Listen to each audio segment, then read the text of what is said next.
Crisis आई तो हर एक जनपद को ऑक्सीजन में आत्मनिर्भरता के लक्ष्य को प्राप्त करने के लिए, किसी भी जनपद को ऑक्सीजन के लिए किसी दूसरे के सहारे न रहना पड़े,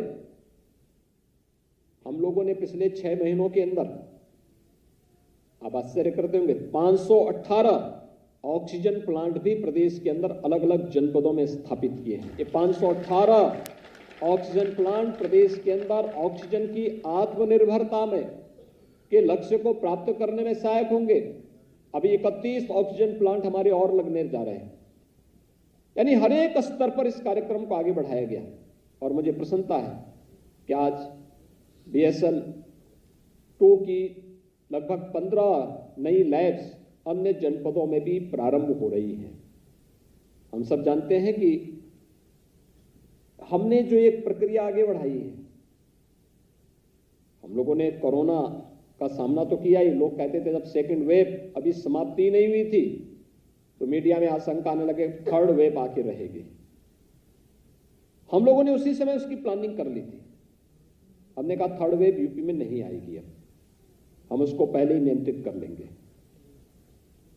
क्योंकि हमें विश्वास था अपनी टीम पर, हमें विश्वास था अपने चिकित्सकों पर, हमें विश्वास था अपने हेल्थ वर्कर्स पर, हमें विश्वास था उन कोरोना वॉरियर्स पर जिन्होंने अपनी जान की परवाह किए बगैर उत्तर प्रदेश के प्रत्येक नागरिक को बचाने के लिए पूरी जद्दोजहद के साथ कार्य किया, पूरी ईमानदारी के साथ कार्य किया और आज उसका परिणाम हमारे सामने है। थर्ड वेव दुनिया के विकसित देशों में आई है, अमेरिका में आई है, यूके में है, यूरोप में है, चीन के अंदर है, लेकिन उत्तर प्रदेश में थर्ड वेव की कोई आशंका फिलहाल नहीं है। लेकिन उस सब के बावजूद सतर्कता और सावधानी बहुत महत्वपूर्ण है और उन सब के लिए हम ही सबको तैयार रहना पड़ेगा।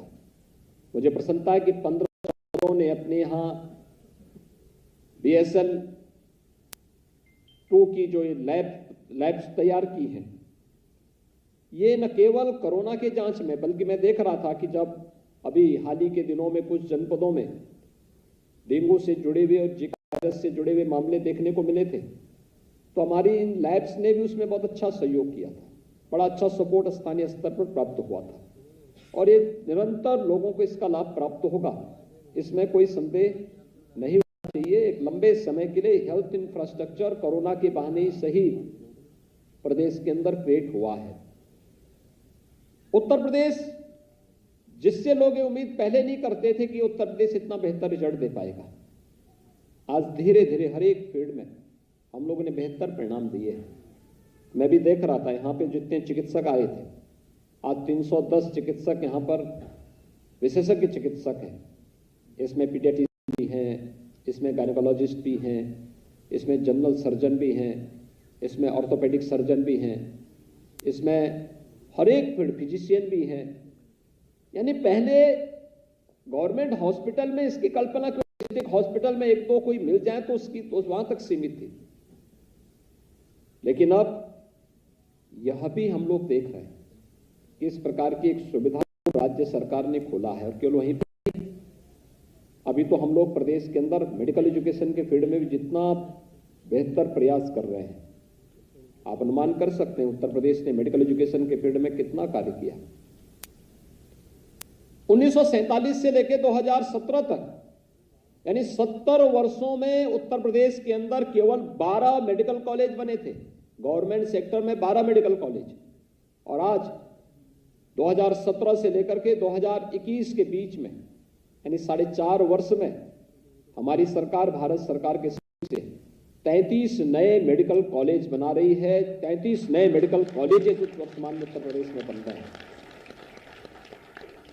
और मैं इस बात के लिए आभार व्यक्त करूंगा प्रधानमंत्री जी का कि आज उत्तर प्रदेश मेडिकल के एक नए हब के रूप में आगे बढ़ा है।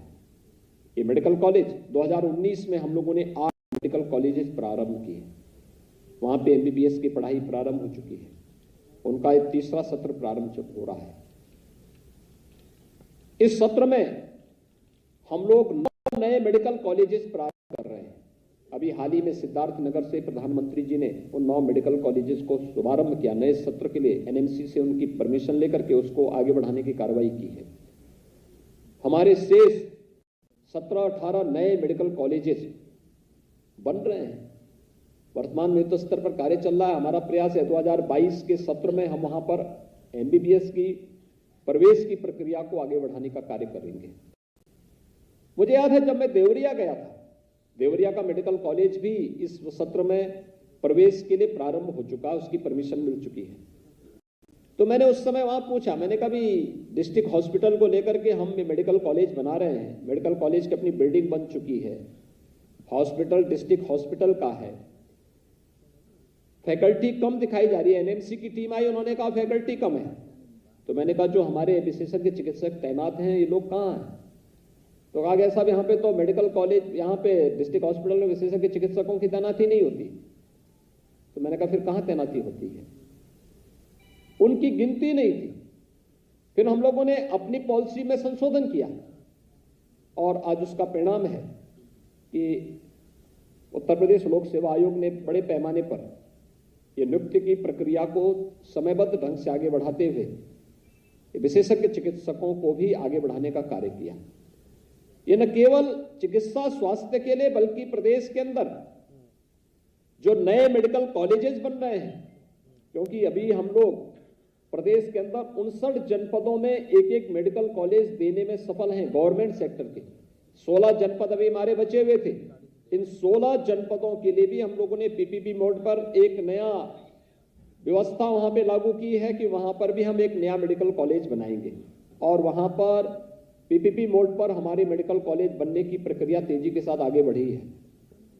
हमारा ये मानना है, एनएमसी ने इस बात की सहमति दी है कि अगर विशेषज्ञ चिकित्सक है और वह नया बनने वाला प्रधानमंत्री स्वास्थ्य सुरक्षा योजना के अंतर्गत कोई मेडिकल कॉलेज बनता है, शासन की पॉलिसी का पार्ट है, तो इन्हें फैकल्टी के रूप में भी आप वहां पर नामित कर सकते हैं। और इस दृष्टि से मुझे लगता है कि आप में से बहुत सारे लोग बनने वाले मेडिकल कॉलेजेस में फैकल्टी के रूप में भी बाद में वहां पर उपयोगी साबित हो सकते हैं। न केवल उसमें आपके कैरियर की दृष्टि से बहुत महत्वपूर्ण होगा, बल्कि आपको यहां पर विशेषज्ञ चिकित्सक के रूप में नियुक्ति देते समय एक सामान्य एमबीबीएस चिकित्सक की तुलना में एक ग्रेड ऊपर पहले से दिया गया है और धीरे धीरे करके आपके लिए आगे बढ़ने की ढेर सारी संभावनाओं को इसके माध्यम से आगे बढ़ाने में मदद मिलेगी। आज के इस अवसर पर जब आप सबको उत्तर प्रदेश की नई पॉलिसी के तहत विशेषज्ञ चिकित्सकों की तैनाती का कार्यक्रम यहां पर हो रहा है, मैं इस अवसर पर आप सबको हृदय से बधाई देता हूं। चिकित्सा स्वास्थ्य के इस विभाग में शामिल होने के लिए, जहां पर चिकित्सा स्वास्थ्य मजबूती के साथ प्रदेश के अंदर बेहतर स्वास्थ्य सुविधा प्रत्येक नागरिक को उपलब्ध कराने की अपनी प्रतिबद्धता के लिए कार्य कर रहा है, इस बड़े परिवार के साथ जोड़ने के लिए आए हैं। मैं आपका अभिनंदन करूंगा, आप सबसे उम्मीद करूंगा। आपने देखा होगा कि आपकी प्रायोरिटी को सरकार ने ध्यान में रख करके नियुक्ति की प्रक्रिया हो या फिर तैनाती की प्रक्रिया, उसका पूरा ध्यान दिया है, हर एक स्तर पर उसको सम्मान किया है। आप जा रहे हैं, जिस फील्ड में आप जा रहे हैं, आपका वास्ता पड़ेगा समाज के अंतिम पायदान पर बैठे हुए व्यक्ति से, और मुझे लगता है कि उस व्यक्ति की दुआ आपके लिए बहुत महत्वपूर्ण होगी। अगर आप उसकी दुआ ले पाएंगे तो मुझे लगता है कि आपके कैरियर के लिए बहुत महत्वपूर्ण साबित हो सकता है और आपको करना चाहिए। उन्हें कहीं भी आपके कार्य से निराशा न हो। मैंने इस बात को देखा है, मैं यहां पे भी देख रहा था, जो डॉक्टर आए इसमें तो गोरखपुर के लोग ज्यादा आए हैं चुनाव उसमें चयन होकर के, और उनका चयन ज्यादा हुआ है, वो सभी जनपदों में जा रहे हैं। गोरखपुर से ही जो जने हैं, कुशीनगर में भी उनकी नियुक्ति हुई है, महाराजगंज में भी, सिद्धार्थनगर में भी, संत कबीर नगर में भी, बस्ती में भी,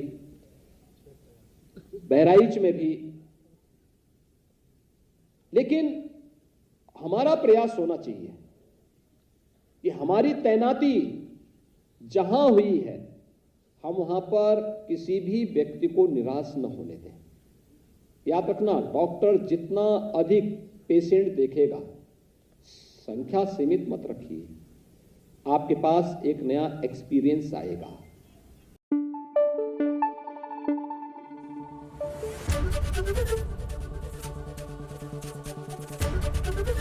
एबीपी न्यूज आपको रखे आगे।